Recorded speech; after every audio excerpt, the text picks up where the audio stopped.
Bismillah, walhamdulillah, wassalatu wassalam, ala rasulillah, assalamu alaikum wa rahmatullahi wa barakatuh, everyone. I hope you're all doing well, Inshā'Allāh. So I'm here today with another Revert story. A sister posted it on our website called Reverts.net. If you haven't checked it out already, then what are you waiting for? Go check it out. But yeah, I don't know about you, but I'm definitely a sucker for a good Revert story.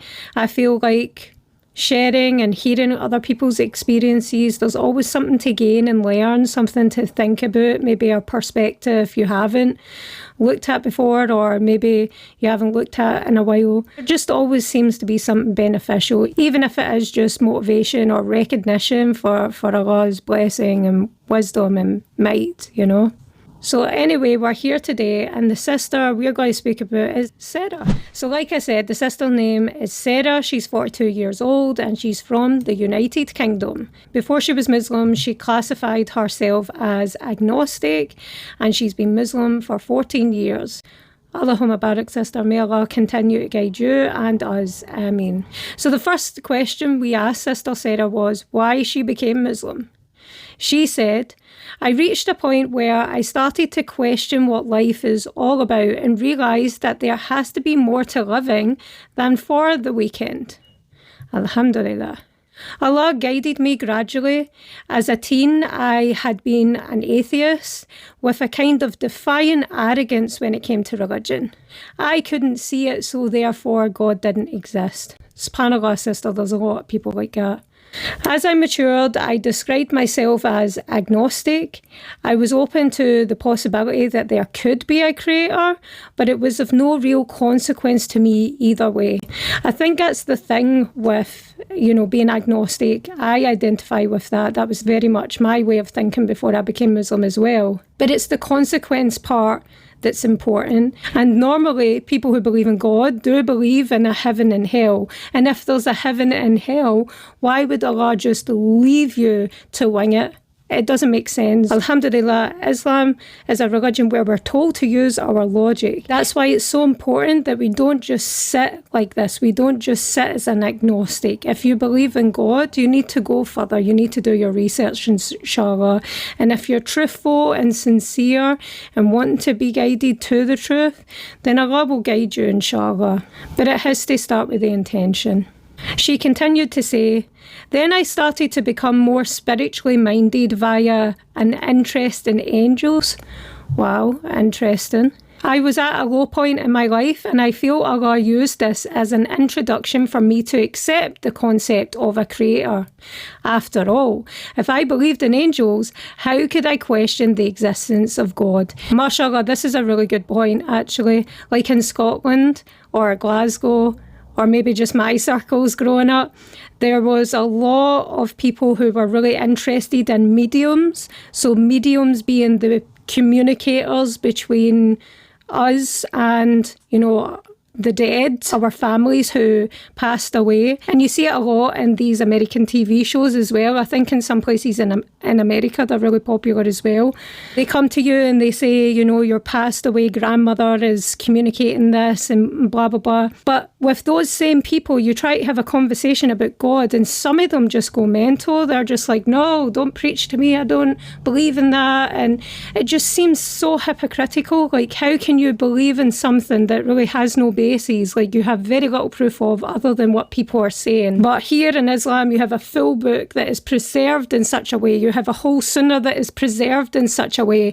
Not only that, everything is logical and makes sense. And, it's really interesting. Again, I would really push people who are watching this who can maybe relate to what I'm saying, who aren't Muslim. No one's telling you to convert, but just move forward in truth. Read so that you can, at the very least, make an informed choice not to convert. It would not be a waste of your time if you did that research, Inshallah. Anyway, let me get back to the story. So she continues to say, around the same time, I also met a Muslim who told me a little bit about Islamic beliefs and how Islam held all the answers to the ills of society today. This got me curious, so I decided to take a deeper look into religion, which I previously regarded as merely institutions of social control rather than anything spiritual. I visited a few churches first, then mosques and Islamic centres, where it finally all came together for me, alhamdulillah. Allahumma barak. What a lovely story. Really, really interesting to hear a story that's very similar to my own. I was an agnostic. I definitely believed that religion was more a way of controlling the masses rather than anything sort of grounded on evidence, etc. Once I looked into Islam, I quickly realised that, you know, you can't paint what you think you know about religion on every other religion. You can't paint all religions with the same brush. And I'm saying the word religion, but Islam is not a religion to me. It's the truth. That's the best way to describe Islam, not as a religion. I feel like it dehumanises it a wee bit. Anyway, the next thing we asked Sarah was, what's the best thing that's changed in your life since accepting Islam? She said, I know my life's purpose and I have focus and direction, alhamdulillah. I feel more at peace than I've ever have before. SubhanAllah. And what else is life about, right? What else is life about other than knowing your purpose, knowing your direction, and having peace and contentment? You know, chasing all these temporary highs and pleasures and all the rest of it, with them usually comes really deep lows. Contentment and peace is invaluable. It is really everything. I think you start to realise that as you get older maybe, but yeah, alhamdulillah. Alhamdulillah. So the last question we asked Sister Sarah was, what's your advice for someone who is looking into Islam? She said, if you believe in your heart in Allah and His final messenger, just do it. You won't regret it. Don't wait to take that step. You can do all the learning afterwards and Allah will make it easy for you, Inshā'Allāh. Also, try to find trustworthy sources of information and limit your social media. I'm grateful I wasn't really into it at the time because it's a very unforgiving and confusing place for new Muslims. SubhanAllah, great advice. Absolutely 100% agree that if you have been looking into Islam and you believe, but you are really hesitant to take that next step. First thing I want to say is that all reverts have been there. We've all been there where we believe, but we are so intimidated by what's in front of us. We're so worried about changing our look and changing our routine and what that means for the friends and family that we have and everything.